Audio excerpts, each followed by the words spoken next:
இருந்தவரும் இருக்கிறவரும் வருகிறவருமாகிய நம்முடைய கர்த்தராகிய இயேசு கிறிஸ்துடைய நாமத்தில் என்னுடைய இனிய வாழ்த்துக்கள்.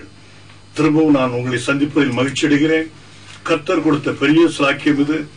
இயேசு கிறிஸ்துவை பற்றி பிரசங்கிப்பது, அவருக்கு சாட்சி கொடுப்பது என்றால் இந்த உலகத்தில் ஒரு அருமையான காரியம்.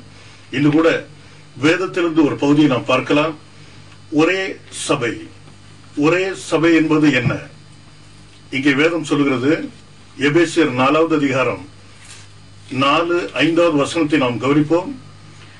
உங்களுக்கு உண்டான அழைப்பினாலே நீங்கள் ஒரே நம்பிக்கைக்கு அழைக்கப்பட்டது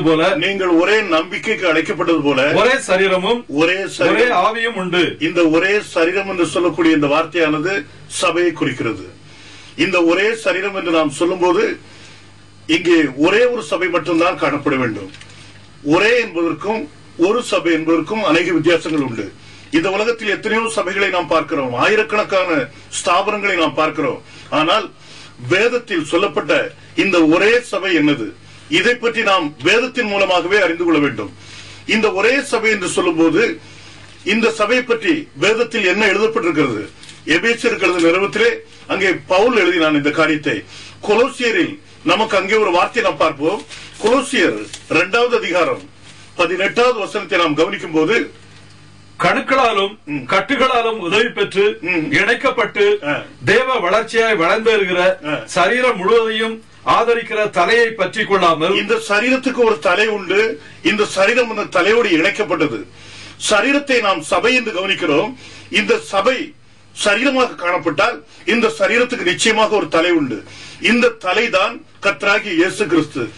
எங்கே கர்த்தராகிய இயேசு கிறிஸ்துவாகிய தலை காணப்படவில்லையோ அந்த சரீரத்தில் உயிர் இல்லை என்று அர்த்தம். இயேசு கிறிஸ்துடைய தலை நம்மோடு இணைக்கப்பட்டிருக்குமேனால் நிச்சயமாக நாம் உயிருள்ள தலையாக இருப்போம், உயிருள்ள சரீரமாக இருப்போம், உயிருள்ள சபையாக இருப்போம்.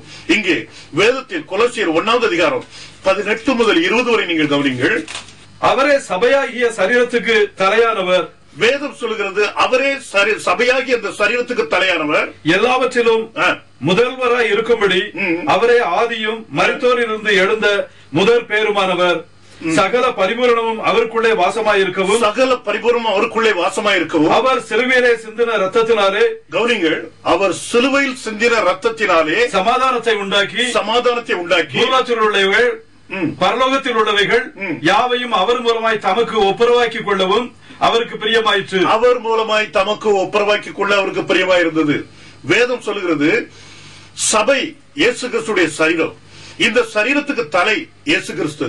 அப்படியால இங்க வேதம் சொல்கிறது ஒரே சபை என்று, அதாவது ஒரே சரீரம் என்று சொல்லியிருக்கும் போது இந்த உலகத்தில் எத்தனை சபைகள் காணப்பட முடியும்?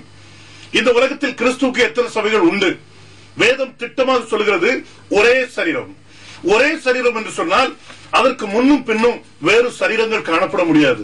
ஆகினால்தான் இங்கே வேதத்தில் ஒரே இந்த வார்த்தையை உபயோகப்படுத்தியிருக்கிறது. ஒருவேளை தேவன் ஒரு சபை அல்லது ஒரு சரீரம் என்று குறிப்பிட்டிருந்தால் அங்கே ஆயிரக்கணக்கான சபைகள் இருக்க நிச்சயமாக காரியங்கள் உண்டு, அங்கே இருக்கலாம். ஆனால் இந்த வார்த்தையை நீங்கள் கவனித்து பாருங்கள். ஒரே இந்த வார்த்தை, அதற்கு முன்னும் பின்னும் வேறு சபைகள் உண்டாக முடியாது, அல்லது அதற்கு முன்னும் பின்னும் வேறொரு சரீரத்தை நீங்கள் காண முடியாது. இதை நீங்கள் புரிந்து கொள்ள வேண்டும் என்பதற்காக நான் திரும்பவும் அந்த காரியத்தை சொல்கிறேன். ஒருவேளை இப்பொழுது ஒரு சின்ன காரியத்தை நான் உங்கள் மத்தியிலே சொல்கிறேன். என்னிடத்தில் என்னுடைய மகன் ஒருவன் இருக்கிறான். எனக்கு ஒரே ஒரு மகன். இந்த ஒரு மகன் எங்கேயாவது நீங்கள் பார்க்கும்போது அவனை பற்றி நீங்கள் சொல்வீர்கள், இது டேனியல் பாஸ்டருடைய ஒரே மகன் என்று சொல்வீர்கள். ஆனால் எனக்கு 2 பெண் குழந்தைகள் உண்டு. இந்த பெண் குழந்தைகளில் ஒரு குழந்தை நீங்கள் எங்கே பார்த்தாலும் சரி, இது டேனியல் பாஸ்டருடைய ஒரு மகள் என்று தான் சொல்வீர்களே தவிர ஒரே மகள் என்று சொல்ல மாட்டீர்கள். ஏன்? எனக்கு ஒரே ஒரு பையன் இருப்பதனால் நீங்கள் அந்த வார்த்தையை உபயோகப்படுத்துகிறீர்கள், டேனியல் பாஸ்டருடைய ஒரே மகன் என்று. ஒரே மகன் என்றால் அதற்கு முன்னும் பின்னும் எனக்கு பையன் கிடையாது. பாருங்கள், வேதம் எப்பொழுதுமே சரியாக பேசும். இந்த வேத வார்த்தைகள் சத்தியம்.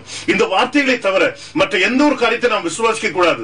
இங்கே வேதத்தில் ஒரே ஒரு சரீரத்தை பற்றி சொன்னது உண்மையானால் இந்த உலகத்திலும் ஒரு சபைதான் காணப்பட முடியும். இந்த உலகத்தில் உள்ள மட்டுமல்ல, எந்த உலகத்திலும் ஒரே ஒரு சபைதான் காணப்பட முடியும். அது கிறிஸ்துவுடைய சபையாக இருக்கும். அந்த சபை சரீரம். அந்த சரீரம் தான் நாம் இன்று இந்த உலகத்தில் வாசம் செய்கிறோம். இந்த உலகத்தில் உள்ள மக்களாகிய நம் இந்த சபையாகிய அந்த சரீரத்தில் உள்ள அங்கங்களாக காணப்படுகிறோம். பாருங்கள், வேதம் அப்படி சொல்கிறது. அப்படியானால் வேதத்தில் அந்த சபையை பற்றியும் சொல்லியிருக்க வேண்டும். சபை என்றால் என்ன? இன்று அநேக ஜனங்கள் தங்களுடைய வாழ்க்கையில் நினைக்கிறார்கள், சபை என்று